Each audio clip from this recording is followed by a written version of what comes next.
Hola, ¿qué tal amigos? ¿Cómo están? Muy buenas noches. Yo soy Esdras Chabot y esto es Dinero y Poder. La aprobación de la Ley de Unidad de Cuenta en la Asamblea Legislativa del Distrito Federal es el primer paso para que prospere la iniciativa del jefe de gobierno, Miguel Ángel Mancera, de aumentar el salario mínimo de 67 a 82 pesos aproximadamente.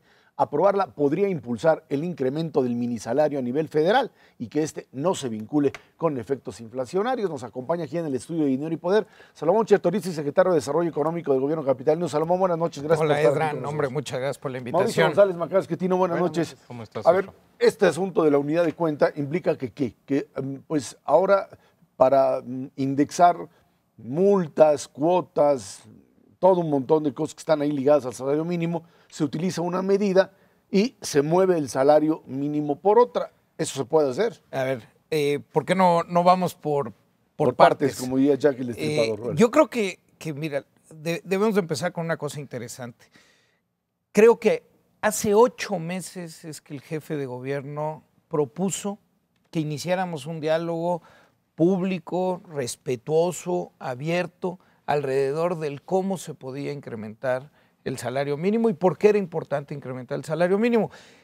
Creo que a partir de esos meses lo que hemos tenido es verdaderamente un debate. Ha habido opiniones encontradas, pues aquí hay algunas de las opiniones que se han expresado y que se ha tratado de dar respuesta a las objeciones legítimas. Creo que hoy lo que tenemos es quizá uno de los diálogos en materia de política económica más público, cuando normalmente la política económica es quizá la menos pública de todas. Creo que eso ha sido ya en sí una cosa importante para todos. Segundo, en agosto, y aquí lo platicamos, se presenta un documento que redactan varios especialistas, que el jefe de gobierno hace suyo, y es con ese documento que hace un diagnóstico muy serio, que presenta una serie de respuestas a las objeciones y que presenta una serie de acciones que se deben de seguir para poder incrementar específicas.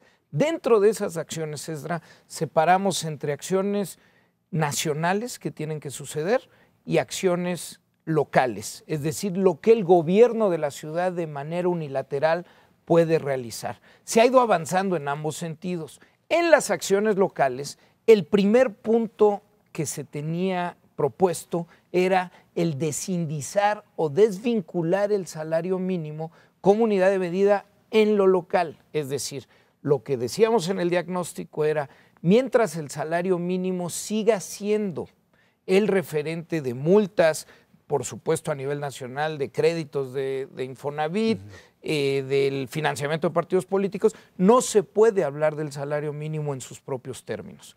Bueno, eso ya pasó a nivel local. Efectivamente, Miguel Ángel Mancera envía iniciativas a la Asamblea, se vota por unanimidad, esto es importante, todas las fuerzas políticas en la capital votaron por unanimidad y ya se promulgó esta desindización, es decir, a partir del 1 de enero del próximo año, en la Ciudad de México, ninguna multa, ningún programa social estará expresado en veces salario mínimo. Creo hoy algo que es fundamental reconocer es que en el anuncio del presidente Peña la semana pasada, uno de los puntos es que enviará al legislativo una propuesta también de desindización del salario mínimo a nivel federal. Es un trabajo que se ha venido haciendo con el Congreso. Hay un trabajo muy serio que presentó el Instituto de Investigaciones Jurídicas de la UNAM y el CIDE en este sentido, que ha tomado la Cámara de Diputados. Y bueno, creemos que este primer paso que era fundamental, pues está dando y está caminando y va a ser pieza fundamental para esperar un incremento importante.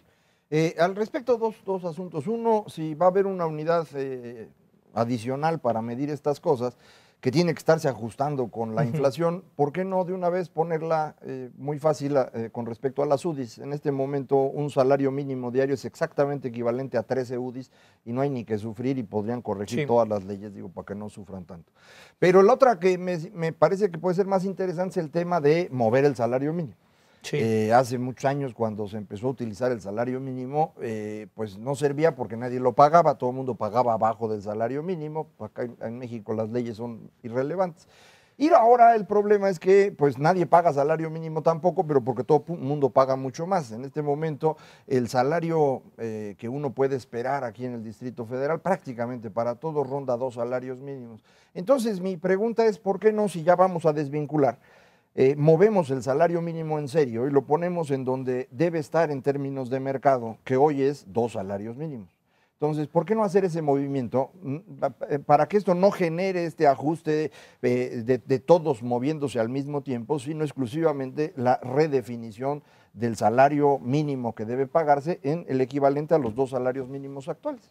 Sí, mira, Macario, te diría 2 cosas. Primero, efectivamente podría ser UDIs o podría ser otra unidad de cuenta. ¿Por qué otra unidad de cuenta? Porque la UDIs se actualiza diariamente y el salario mínimo se actualiza anualmente. Y si queríamos, o si la pretensión era no distorsionar en nada todo lo que hoy está ligado al salario mínimo, era dejarlo exactamente como hasta hoy. Es decir, no generar ninguna distorsión en el cambio que se pretendía. Eso contesto. Pero segundo, y creo que es la parte interesante, primero, no ha habido mexicanos ganando un salario mínimo o menos de antes y de hoy, Macario. Creo que es importante decirlo. Ha sido una de las discusiones públicas importantes, que cuántos son los mexicanos que realmente perciben el salario mínimo. Nosotros hemos dicho que en la encuesta nacional de ocupación y empleo son cerca de 7 millones de mexicanos los que declaran percibir un salario mínimo o menos. Efectivamente, no todos de ellos están en la formalidad. Inclusive, un tema que es muy doloroso es que cerca de 3 millones declaran ser asalariados, pero no necesariamente su patrón los tiene registrados en el Seguro Social. Por otro lado, hay otras distorsiones. Por ejemplo, aquellos meseros que están registrados con un salario mínimo porque se piensa que con las propinas pues compensan eso, pero al final de cuentas pues las propinas no cotiza para su jubilación o bien para su hipoteca, en fin, hay unas distorsiones que hemos generado de manera importante. Y por último yo te diría, pongámosle rostro a esto y déjame darte un ejemplo. Hay empresas muy grandes, muy importantes, muy productivas que subcontratan la limpieza o la vigilancia.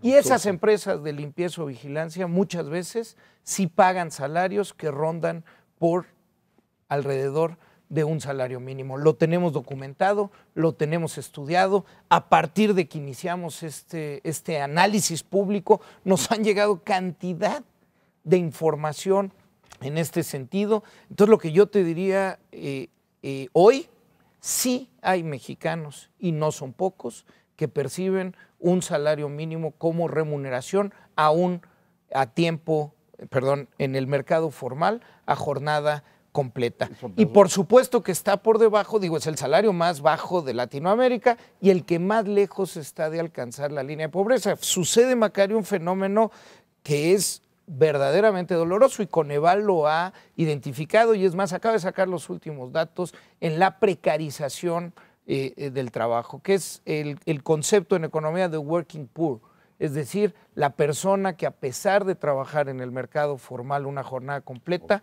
sigue siendo pobre. Y creo que ese es el tema, Macario. Exacto, pero mi insistencia es este porcentaje de personas que son formales a jornada completa, que tienen menos de un salario mínimo, es una cantidad muy pequeña.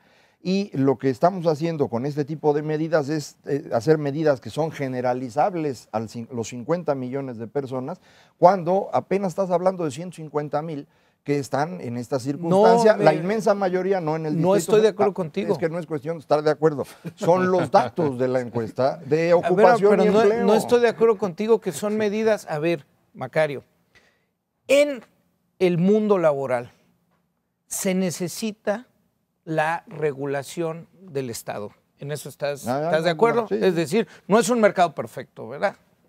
Existe poder monopsónico de las empresas, existe una lógica para que tengamos salarios mínimos en nuestra Constitución o en la reglamentación mundial. Es decir, no es una discusión local, es una discusión en el mundo. En eso estás de acuerdo, ¿no? Ok.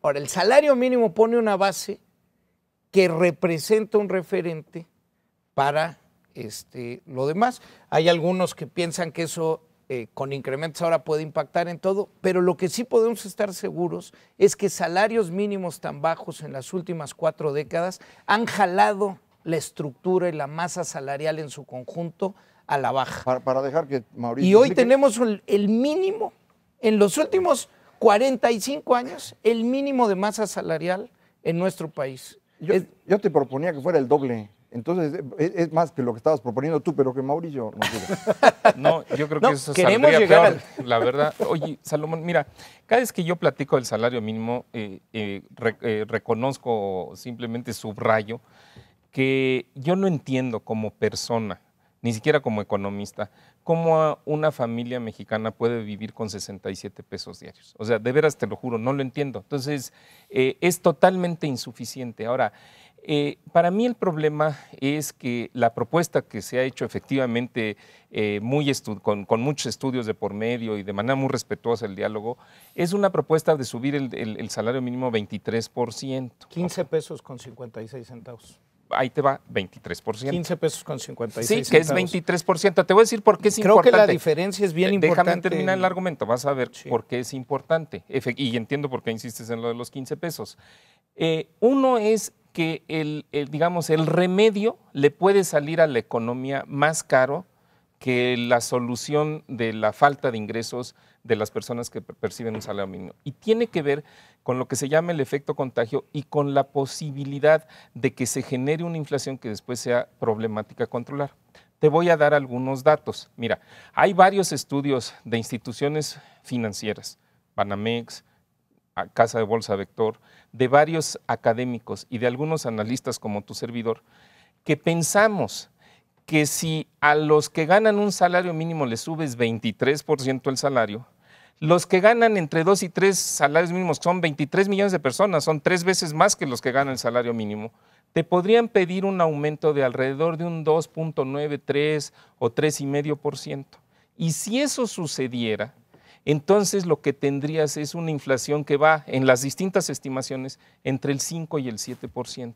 Entonces aquí la pregunta es, el horno no es tapabollos, ¿no? En la parte económica. Si se nos empieza a destapar la inflación, pues los que van a terminar perdiendo con esta medida pueden ser los propios asalariados, y los que más pueden perder son precisamente los que ganan un salario mínimo. Entonces, ¿cómo evitar ese efecto de contagio? De acuerdo, Mauricio. Mira, y en el documento lo ponemos de manera muy clara y modelamos y hacemos un ejercicio muy serio para saber este efecto farol, contagio, de cuánto puede ser. Nosotros calculamos que puede ser efectivamente entre el 5 y el 15% y hacemos los diferentes escenarios. Lo que tenemos es varias cosas. Uno, ¿qué ha pasado en el mundo cuando esto ha sucedido? En ningún lugar en el mundo donde ha habido incrementos sustantivos ha habido un efecto faro como el que tú estás describiendo en los primeros años. ¿Por qué? Porque sí hay elementos para hacer cortes discrecionales en donde para. Es decir, nosotros en el sector público, por ejemplo, pues hemos vivido las negociaciones salariales y puede haber incrementos que negocie un sindicato de 6, 7% y nadie de los otros servidores públicos de confianza va a llegar a negociar 6, 7% de incremento. Es decir, en la vida real efectivamente hay cortes discrecionales y eso ha sucedido en toda la evidencia empírica que tenemos en el mundo. Segundo, tenemos para México un ejemplo. Y ahí lo ponemos en el documento. En el año 2012, de 3 zonas geográficas, la zona B se compaginó con la zona A. Entonces, la zona B tuvo un incremento más que proporcional a la inercia de lo que hubiera tenido. Tú vas a decir, la magnitud no es la misma, pero la dirección sí nos debe dar el mismo sentido. Y en la zona B, en el año 2013, hubo menor inflación que en las otras 2 zonas. La causalidad puede ser que ahí no sea efectiva, pero no hubo una inflación mayor y no se desató una solicitud de incrementos salariales. Ahora, a lo largo del tiempo, Mauricio, no en el primer momento, no en el primer golpe, sí esperamos que esto empiece a impactar o contagiar en la estructura salarial en su conjunto. ¿Por qué? Porque esto es lo que ha sucedido en 40 años. ¿Qué salarios mínimos tan bajos han anclado los demás salarios al mismo tiempo a la baja, y por ello, como le decía Macario, tenemos un tema muy preocupante, y qué bueno que hoy está Piketty en la Feria del Libro y estará mañana y pasado a ver si platicándonos. Lo lee, ¿no? Bueno, Está pues complicado, vale la pero, pena, vale muchísimo la pena leerlo, pero México tiene hoy el mínimo de su masa salarial. ¿Qué quiere decir esto de manera muy simple? Si tomamos la riqueza total del país y la dividimos entre ganancias de capital y salarios, México hoy tiene 26.4% en salarios. Es lo contrario que sucede en cualquier país Eso tiene que ver con la demografía de los últimos 25 años. Eso tiene que ver. 35% del ingreso nacional se va a una cosa que se llama ingreso mixto neto, que es lo que ganan los informales. Cuando sumas los dos es 61% de la riqueza nacional, no 26%. Entonces hay que considerar las características importantes de la informalidad mexicana, ¿no? Siempre somos diferentes, ¿no? Y al final de cuentas, pues, quien ha pagado, Macario, es el trabajador, y el trabajador que menos gana.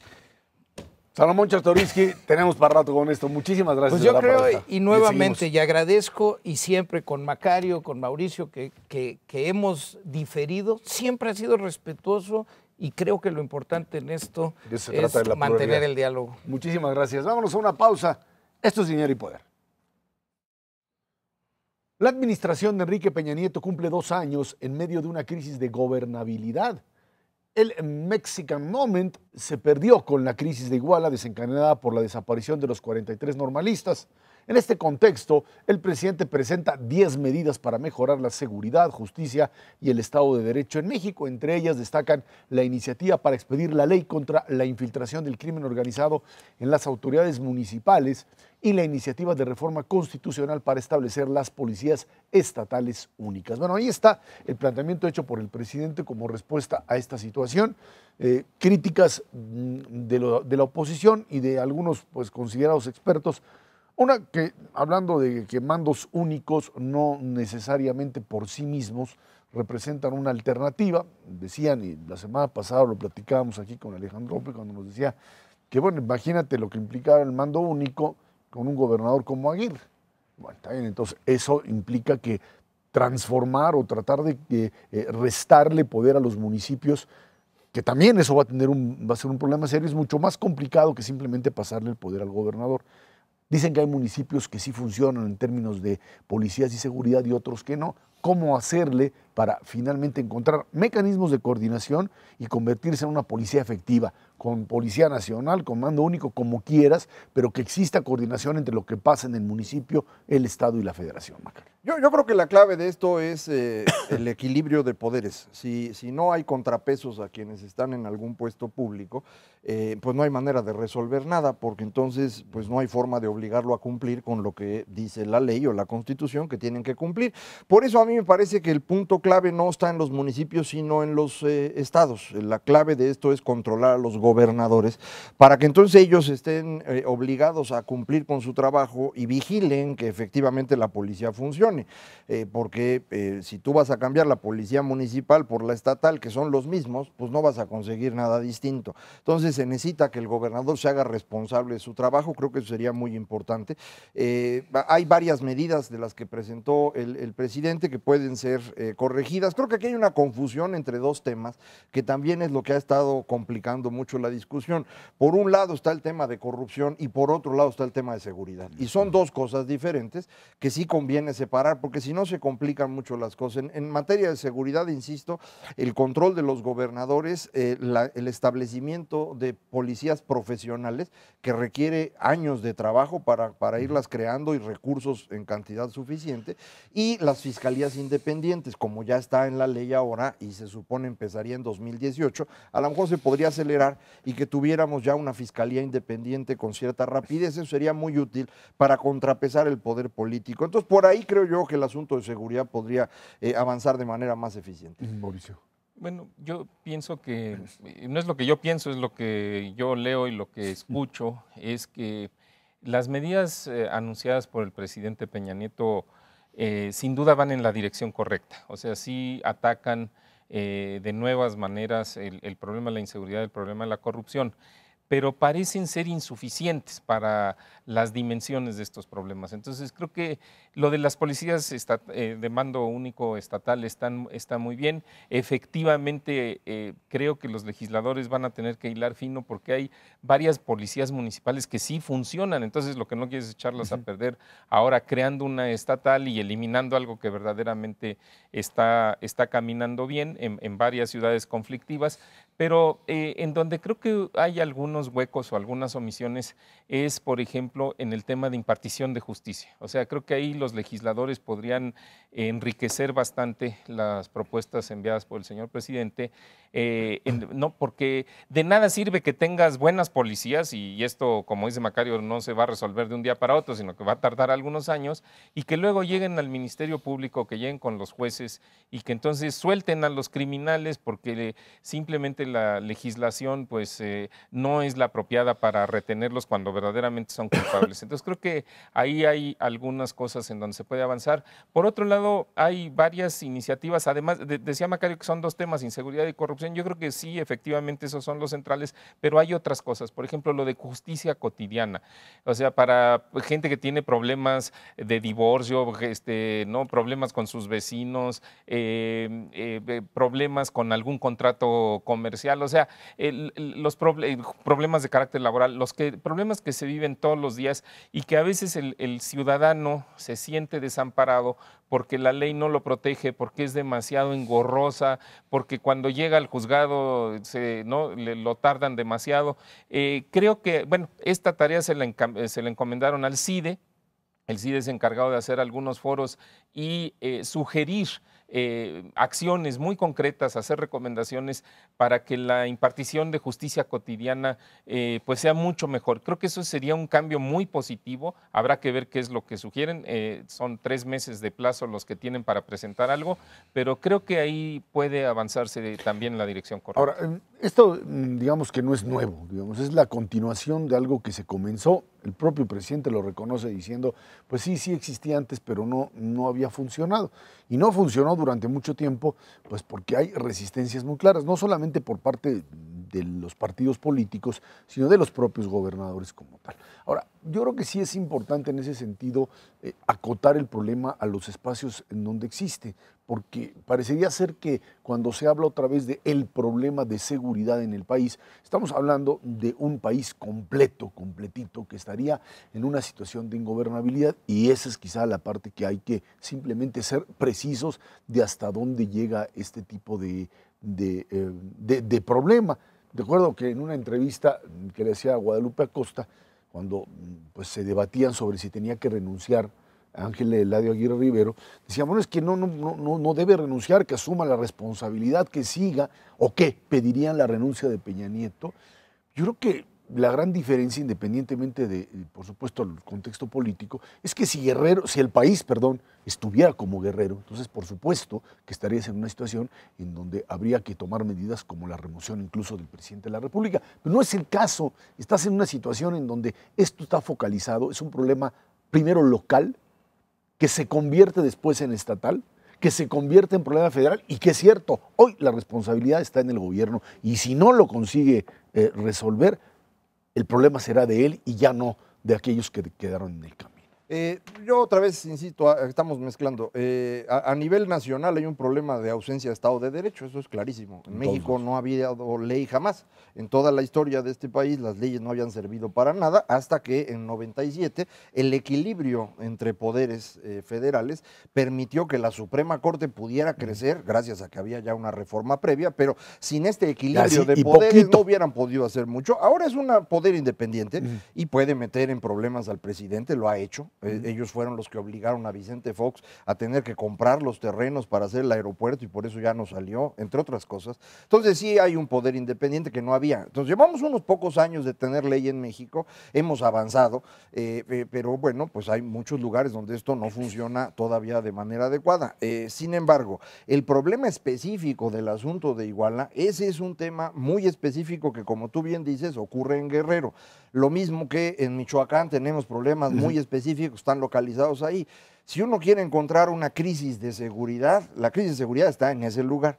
Crisis de ingobernabilidad yo no la veo en ningún lado, si acaso en Guerrero ahorita, porque el señor que pusieron de gobernador, en mi opinión, está peor que Aguirre todavía. Bueno, pero no tiene la más remota idea de lo que está haciendo ahí, pero ese es un problema de gobernabilidad. A nivel federal o nacional yo no veo ningún problema de gobernabilidad, y esto es más o menos claro si uno voltea a ver otras entidades que no sean el Distrito Federal y Guerrero, las cosas están razonablemente tranquilas, está avanzando, lo cual no significa que no haya corrupción o que haya Estado de Derecho, eso es otro problema. Entonces cuando uno mezcla, es muy difícil ya resolver. Sí, yo no tengo tan claro que sea así de sencillo, y voy a tratar de ilustrarlo. Si uno ve las estadísticas del Sistema Nacional de Seguridad Pública de los homicidios violentos, es clarísimo que han disminuido. Ojo, no empezaron a disminuir en esta administración, empezaron a disminuir desde los últimos 2 años de la administración pasada, pero aquí no es un problema de quién se lleva el crédito. El hecho es que sí han bajado los homicidios violentos.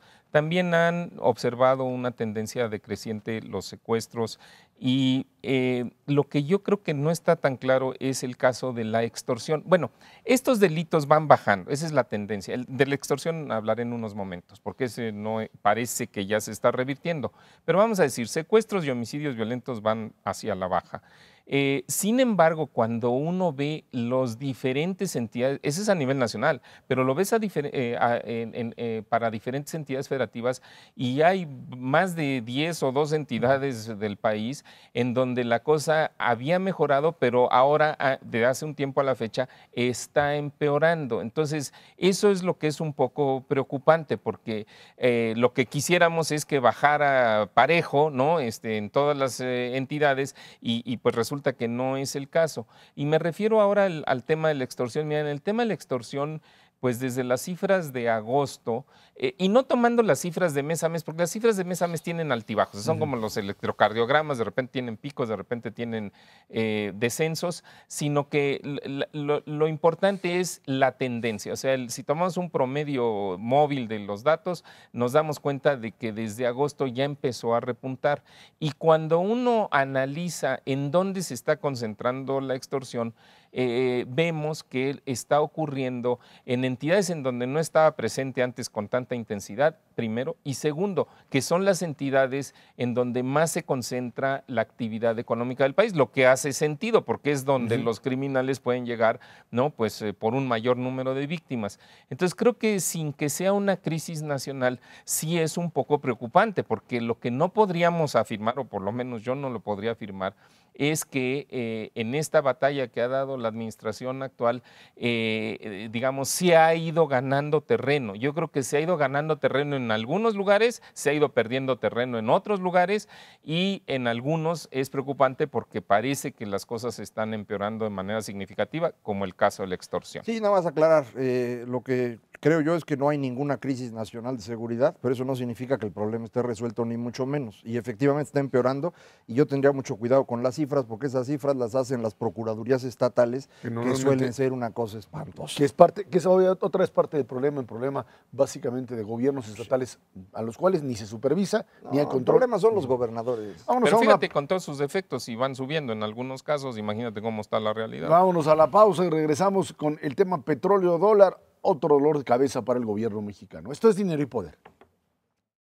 La Secretaría de Hacienda y Crédito Público descartó que la economía mexicana se vea afectada por la baja en el precio del petróleo y pues la devaluación del dólar que ha llegado ya a los 14 pesos por billete verde. En este sentido, dijo que para este año no existen riesgos en el sentido de pues, que las coberturas que han sido contratadas pueden cubrir este problema. Respecto al incremento del dólar, la dependencia señala que el tipo de cambio flexible ha funcionado bien en México en los últimos 20 años y que se va a continuar en esta ruta. En el caso del precio del petróleo, yo creo que esto genera un problema no inmediato, no es un problema inmediato. He visto muchas análisis así, bueno, de balazo de periódico que dice por caída del precio del petróleo y devaluación del peso mexicano. Creo que no hay una relación específica en ese sentido, en este momento al menos con esto, pero quizá el problema más grave está tanto en un precio de petróleo que se vaya a quedar en estos niveles y que de alguna manera también pueda poner en riesgo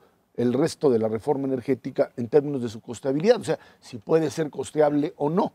Esto en términos del precio del del petróleo. En el tipo de cambio, pues sí, ya lo hemos tenido hasta 15 por dólar y se ha regresado. No sé si la expectativa del próximo año pues lo obligue o lo pueda regresar al menos hacia los 13, 13.20, ya olvidándonos de los 12 en el que estuvo pues el año pasado como tal, Mauricio. Así es, Ezra. Mira, déjame empezar por el tipo de cambio y después vincularlo con lo del precio del petróleo, porque creo que hay factores adicionales que están afectando la parte cambiaria.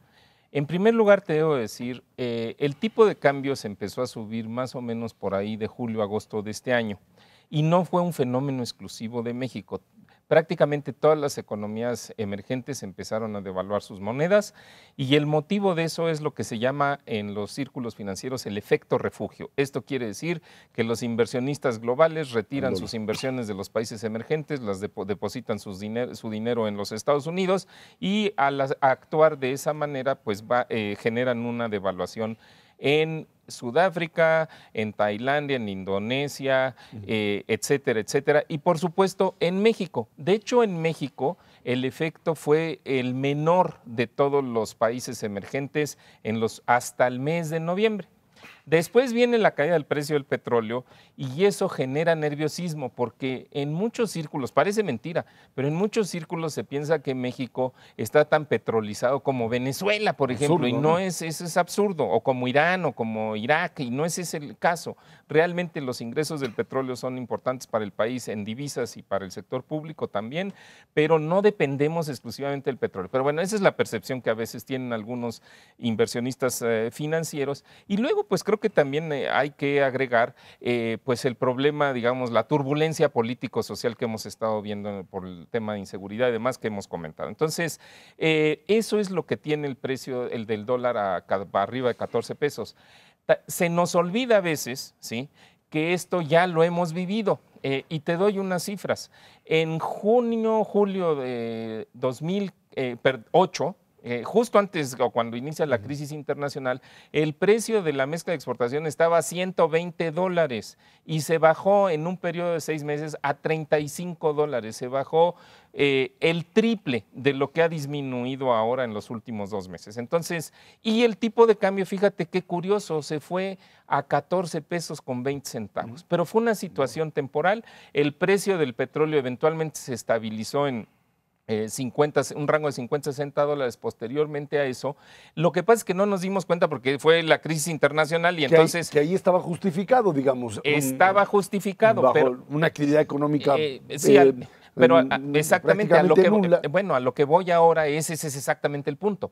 Ahora hay un factor que es totalmente distinto de entonces, que es la economía de los Estados Unidos está creciendo como locomotora de vapor y esa locomotora de vapor es la que eventualmente puede seguir jalando las exportaciones mexicanas y eso con esas divisas sustituir por la vía de las exportaciones no petroleras las que estamos perdiendo por el petróleo. O sea que a México ni le faltan divisas, ni le van a faltar divisas, aunque se quede a 60 dólares por barril todo el año entrante, y más bien la economía privada se va a beneficiar, sobre todo si eres exportador. Ahora, en términos de la reforma energética, Macario, ¿esto cómo le afecta? Porque, bueno, pues no es lo mismo tener un negocio con un barril de petróleo a 80, 90 que tenerlo a 60 o 50. Ajá.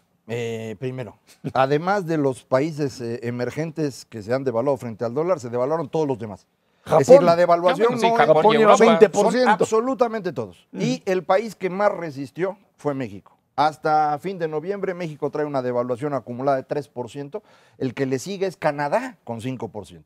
Y después de eso vienen todos los demás hasta llegar, por ejemplo, a Rusia, que trae 35% de devaluación, porque ese sí es un país petrolizado. Dependen del petróleo, se hunde el petróleo y la tragedia será monumental en ese país. Entonces, por el lado de México, como bien dijo Mauricio, no tenemos ningún problema relevante en el corto plazo, lo cual no significa que el dólar vaya a bajar de precio mañana, ni mucho menos, sino simplemente esto no es una crisis como las que ocurrían hace años.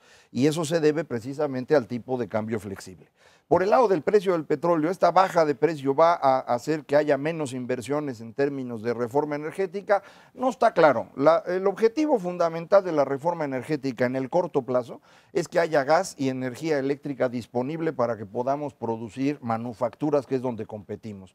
Y eso ya está ocurriendo, eso es lo que va a ocurrir en los siguientes meses. Ahí no hay efecto del tipo del precio del petróleo. Si acaso lo hay, es a favor. Entonces ahí no me preocuparía. En términos de la extracción de petróleo, hay zonas que se van a subastar ahora en la que se llama Ronda 1, en donde el petróleo se puede sacar y ser económicamente viable en 70, en 60, en 50 dólares por barril y hasta en menos. Entonces, esas no van a ser problema. Mucha gente ha estado pensando que desde el principio va a haber inversiones en aguas profundas. Esto es poco probable y lo era antes de que bajara el precio y lo sigue siendo ahorita. Entonces, yo no veo una gran variación. Hay que acordarse que el precio del petróleo es muy sensible a cualquier cosa que ocurra. Si la gente empieza a dudar de que vaya a haber crecimiento, ¡fum!, se hunde el precio del petróleo, como pasó en 2008, bueno, en cuanto vino la crisis, pero inmediatamente después repuntó y se fue a niveles de más de $100, como los tuvimos hace un rato, sin que hubiera gran crecimiento de la economía mundial. Entonces tampoco hay que estar angustiando demasiado con ello. Yo creo que ahorita quien debe sufrir, y debe sufrir en serio, son Rusia, Venezuela e Irán. Esos tres países que sí viven del petróleo van a estar ahorcados. Y esos tres, pues milagrosamente son tres que no son amigos de los estadounidenses, que son los que están inundando el mundo de petróleo ahorita. Así que pues no creo que ellos se sientan mal, ¿no? Ahora, sí hay una complicación para el gobierno mexicano, tampoco es esto como motivo de fiesta, ¿no? En el siguiente sentido, el gobierno compró un seguro para poder vender petróleo a $74 por barril. 74. 74. Sí, pero 79 para el caso es lo mismo, pues son 74. Y aunque esté en 61, como ahorita, ¿no? Esa es una posibilidad. El precio que se puso de barril de petróleo. 74 en las coberturas. En las coberturas, pero en el presupuesto. No, por eso. Es que déjame terminar. Ahí está. El gobierno va a recibir $74 por barril con ese seguro que compró. No importa, lo que pongas en el presupuesto, pues es una cosa que ponen con lápiz y papel, ¿no? Lo que cuenta es la lana que recibes. Entonces vas a recibir $74, aunque esté a 61 el año entrante, ¿ok? Eso creo que fue una buena estrategia del gobierno. Ahora, $74 son $16 menos del promedio de lo que se observó o se va a observar en 2014. O sea, hay una pérdida de ingresos para el gobierno, no respecto al presupuesto, respecto a la realidad de 2014, del orden de unos 80, 90 mil millones de pesos. Son muchos millones, pero eso, si lo vemos como porcentaje del PIB, estamos hablando realmente de 3 a 4 décimas. O sea, es una cantidad importante, sí es como el 10% de lo que se recauda en ISR. Entonces, el gobierno eventualmente sí va a tener que tomar alguna acción, aunque esté protegido, alguna acción de gasto para compensar, para que no le crezca la deuda innecesaria, la deuda pública innecesariamente. Pero no es una reducción drástica o que ponga en aprietos las finanzas públicas para el año entrante. Y de hecho, en mi opinión, es mucho menor todavía de la estimación de Mauricio por una razón, y es que la gran mayoría del petróleo que vende Pemex no se lo vende a los extranjeros, sino a los mexicanos. Y a los mexicanos se los va a vender como carísimo, si el barril estuviera a $100, que es como están calculando la tarifa de la gasolina y del diésel. De los 2.300.000 barriles diarios que vamos a producir durante el próximo año, durante 2015, nos comemos nosotros 2 millones. Entonces, la exportación neta son 300.000 barriles y en esos 300.000 efectivamente ocurre lo que dice Mauricio. Pero en los otros 2 millones los vamos a vender no como si el barril estuviera a 74, 79, sino como si estuviera en 100. Es el precio de la gasolina. Es el precio de la gasolina. Entonces, todo el mundo va a empezar a gritar que la gasolina en México es 30% más cara que en Estados Unidos. Pues sí, y así va a ser todo 2015, porque con eso va a salir las cuentas. Es una especie de impuesto. Todos los que se quejen, acuérdense que en 2007 y 2008 estuvieron recibiendo un subsidio más grande que eso y pues aguántense. Bueno, ahora, lo que sí el secretario de Hacienda había anunciado hace unos meses, que iban a incrementar el precio de las gasolinas en 3% al 3%, inicio del en año. enero, quién Yo sabe creo si que ahora ya lo sí, hagan. pues yo creo que sí no deberían de hacerlo. Ya ves Van cómo a tener son. la tentación porque pues necesitan los ingresos, pero... ¿De subirle más? Pero eso sí, claro, porque eso es ir no, contrasentido de lo que No, está bueno, pero pasando en ya el resto te del mundo. comprometiste a un Tú presupuesto al piénsalo en 3%. términos climáticos y de conservación No, del no, no. ambiente y demás, y ahí les va su 3%. Bueno, es el 3% va seguro. El único problema ahí es que si tu nivel de precios de gasolinas es tan dispar entre México y Estados Unidos, tu contrabando en la frontera puede ser, o tu ida, digamos, de todo el sector fronterizo a cargar allá puede generarte algún problema, ¿no? Una cosa interesante, hay que acordarse que en 2016 supuestamente se iba a liberar el Así mercado. es. Si Así es es. así, entonces el ajuste de 2015 a 2016, ese sí iba a Sí estar va a ser pesado, bueno. pero lo platicamos el año que entra. Para saberle más o menos por dónde va. Bueno, por lo pronto lo que queda claro es que petróleo y dólar en este momento terminan siendo elementos, pues sí preocupantes para algunos como parte de la dinámica, pero quizá lo positivo sería poder montarse otra vez en el crecimiento económico, en esta parte que pues empieza a moverse en el último trimestre del año y que esperemos no se caiga en el primero. Ojalá. ¿No? Así Bueno, es. vámonos a una pausa y de regreso vamos a platicar con usted la izquierda mexicana, el PRD, ahora en este debate, a quién representa, quiénes son sus líderes y de qué manera establece sus conexiones entre los distintos sectores que forman parte de esta opción política. Esto es Dinero y Poder. La lucha por el liderazgo de la izquierda en el país se profundizó con la llegada de Morena del Movimiento de Regeneración Nacional y su registro como partido político. El debilitamiento del PRD tras los hechos de Iguala ha sido aprovechado precisamente por este grupo para atacar y descalificar a los dirigentes. Y en un tema muy claro, creo que la parte fundamental de todo este fenómeno que comienza a generar una crisis es la salida de ciertos cuadros, ¿no? Creo que el abandono, la salida de Cuauhtémoc Cárdenas, también del PRD, totalmente cambia lo que sería la perspectiva dentro del propio Partido de la Revolución Democrática. Un partido dominado en su mayoría por el sector nueva izquierda, ahí es donde está, un modelo de nueva izquierda que trata de generar una opción socialdemócrata, todavía están bastante lejos de llegar a hacer eso, todavía la tentación clientelista está también en estos grupos, pero yo sí lo que creo que es importante es entender que ya llegó el momento, no por decisión propia, sino porque así les cayó la realidad encima, en donde los grupos están diferenciándose, en donde por un lado está el PRD con Nueva Izquierda, por otro lado está Morena con Andrés Manuel y por supuesto una tercera izquierda que sería pues toda esta izquierda que está en el PRD como Izquierda Democrática Nacional, los Bejarano, compañía, que tienen que empezar a redefinir su punto, digamos, de partida, de dónde o cómo van a funcionar, y por otro lado, por supuesto, los partidos chiquitos que están en peligro de desaparecer, como el caso del Movimiento Ciudadano o el propio Partido del Trabajo. Sí, yo creo que lo que estamos viendo en la izquierda es algo preocupante para ellos, porque ya se dispersaron, ya tienen distintas fuerzas, se pelean entre ellos, y para mí lo más interesante es que no queda claro qué es lo que van a ofrecer a la población para conseguir votos. Yo creo que no están teniendo un discurso que a la población le llame la atención, fuera de un pequeño segmento de este país, geográficamente hablando, aunque en términos poblacionales no es menor, en donde la vieja idea del nacionalismo revolucionario sigue vigente, y estoy refiriendo fundamentalmente al eje Guerrero, Morelos, Distrito Federal, que se mueve hacia Michoacán y Oaxaca. En ese espacio es donde tienen la izquierda su máxima votación desde hace años, y ese es el único lugar donde yo creo que va a tener alguien que les haga caso. No se están saliendo de ahí porque su oferta no está llamándole la atención a los demás. Por ejemplo, ¿qué es lo que nos ofrecen en términos de política económica que platicábamos hace rato con Salomón? Bueno, pues hay que subir el salario mínimo. Oye, hermano, 60% de los mexicanos son informales. ¿En qué sentido eso les llama la atención? ¿Van a votar por ti ellos? Pues es difícil, no hay manera que se atraigan.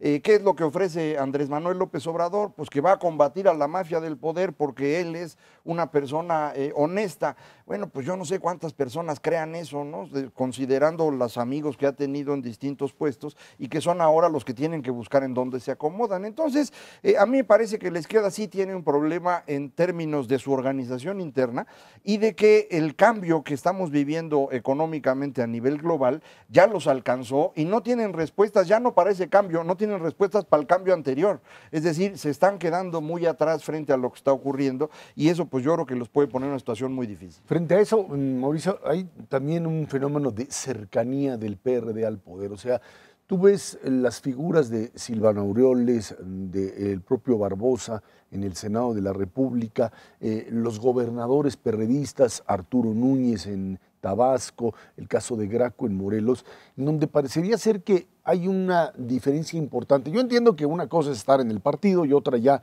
directamente en el poder. Sin embargo, hemos visto un mecanismo de alineamiento que para muchos es considerado un acto de traición y para otros un pragmatismo total que les ha permitido incluso entrar en esta dinámica de negociación y comunicación con el gobierno y en asuntos que, por un lado, pues se ven en símbolos, de repente ceremonias a las que cita el presidente de la República en el Palacio Nacional, que no son oficiales y ahí están los representantes, como representantes, es cierto, del Poder Legislativo, pero están ahí adentro, reciben, negocian en función de la propia realidad legislativa, más allá del discurso de la descalificación. Y creo que esta izquierda se debate entre esos dos, seguir siendo contestataria y sin aceptar nada, o entrar en el terreno de la negociación, que no siempre es muy popular. Mira, yo en lo personal creo que eso no es malo para la izquierda, reconociendo que efectivamente está fracturada, y creo que no es malo porque pues ya muchos mexicanos están o estábamos cansados de que siempre ¿no? la izquierda se oponía a cualquier cosa que pudiera provenir del Ejecutivo. Por principio, independientemente del contenido de las propuestas ¿no? del Ejecutivo, de algunos de los otros partidos políticos, el PRD de entrada decía que no. Y creo que es bueno que algunos de sus líderes o de los representantes de algunos grupos dentro de la izquierda pues estén cambiando su forma de operar políticamente. Bueno, así sucede en todo el mundo. Los partidos políticos negocian entre ellos, las fracciones legislativas negocian entre ellas. No veo por qué México tendría que ser la excepción. Creo que algo bueno ha salido de eso. La iniciativa del Pacto por México, que fue una herramienta eficaz para el tema de la negociación de las reformas estructurales, nos guste o no el resultado final, a mí sí me gusta, fue iniciativa del PRD. Yo lo que creo es que no tengo muy claro que esta fractura de la izquierda efectivamente vaya a representar un cambio drástico en la votación a mediados del año entrante. Y la razón de eso es la siguiente, se ha especulado mucho que con esto se favorece la preferencia electoral hacia Morena y hacia los candidatos que ese partido pueda, pues de alguna manera designar para las elecciones entrantes. Para que eso suceda necesitas primero dos cosas antes de hablar de preferencia electoral. Uno es que la gente te reconozca y otro es que la gente te valore bien. Y las últimas mediciones que yo he visto al respecto es al PRD lo reconoce el 95% de los mexicanos, a Morena lo reconoce escasamente el 30%, o sea, es uno de cada tres, es ampliamente desconocido en muchísimas zonas del país. Y segundo, cuando tú le preguntas a la gente si tiene una valoración positiva o negativa, en el caso de Morena prevalece la negativa. También en el caso del PRD, pero ese es por los eventos recientes y el vínculo con lo de Iguala. Pero entonces yo veo difícil que los que de alguna manera valoran positivamente al PRD se vayan a cambiar en su preferencia electoral porque no necesariamente van a tener una valoración positiva de Morena. Creo que será caso por caso y dependerá de los candidatos en toda situación, pero vamos, no veo tampoco que haya una desbandada en la parte de la votación o de la preferencia electoral en las elecciones del año entrante. Ahora, el Partido de la Revolución Democrática, dicen, tiene que apostar el próximo año a mantener el 15-16%. Esa sería su meta, difícilmente puede lograr más. Y esto, por supuesto, en función de lo que pase con los otros partidos pequeños, PT y Movimiento Ciudadano, y también con el caso de Morena. Yo creo que de una o de otra manera, tanto las candidaturas a gobernadores, por ejemplo, Guerrero va a ser complicado para el PRD en el sentido de poder ofrecer algo en este momento y que le sirva, digamos, como mecanismo de apoyo. El estado de Michoacán, por ejemplo, donde habrá también elecciones, pues si bien es cierto que el último desastre fue el de Fausto Vallejo, el anterior fue el de Godoy y el anterior el de Cárdenas, y que eso también por ahí les pesa. El problema es complicado también por toda la carga negativa que vienen cortando. Sí, el problema principal que tiene la izquierda en México es que la izquierda que ha gobernado es el PRI. Y ese es bien complicado de resolver para quienes están ahora en la izquierda. Es decir, el PRI en México, desde la izquierda, construyó los grandes sindicatos, las grandes centrales campesinas, los grandes grupos de personas que se dedican a distintos trabajos que pueden ser corporativizados, y los fue administrando y con eso se mantuvo en el poder. En donde la izquierda mexicana, PRD y similares, ha logrado gobernar es porque les ha quitado momentánea o permanentemente esas estructuras. El caso claro es el Distrito Federal, por eso siguen gobernando. En otros estados hay disputa, como por ejemplo en Michoacán o en Zacatecas, mientras se los prestó Monreal y luego ya lo perdieron. Vamos a ver si en Tabasco logran mantenerse, por ejemplo, o en Guerrero. No es fácil. Entonces, para ellos es bien complicado porque pues, la parte donde han logrado gobernar es porque son el PRI. Están sustituyendo al PRI. Entonces, ¿cómo te diferencias del PRI en una elección? Y más ahora en estas circunstancias. Yo creo que una estimación razonable para el PRD de votos estaría en el orden del 12%. Pensar en 15 y 16 a mí ya se me hace un exitazo. Con 12 que sacara el PRD y otros 8 puntos repartidos en el resto de izquierda, esos son los 20 puntos que no son nada malos para una elección intermedia en ese segmento del espectro político. Así es como han salido tradicionalmente. Yo no veo que puedan sacar más e insisto, si no hay oferta nueva, pues menos, ¿no? Yo creo que con esta valoración de negativos positivos en el caso de Morena, yo no tengo muy claro que vaya a andar en el rango de los 5 o 6%. Pienso que puede ser un poco menos. Además, 4 ellos, 2. Sí, pero bueno, apenas empiezan las campañas y esto también termina por modificar de una u otra manera. Todavía falta mucho por recorrer y estaremos aquí analizándolo. Mauricio González Macarios, que tiene muchas gracias. Gracias a usted que nos ve y nos escucha todos los jueves aquí en Canal 11 a las 10 de la noche, Dinero y Poder. Estamos en la radio Noticias MBS en el 102.5 del FM de lunes a viernes de 5 a 7 de la noche. Por nuestra parte, muchas gracias y muy buenas noches.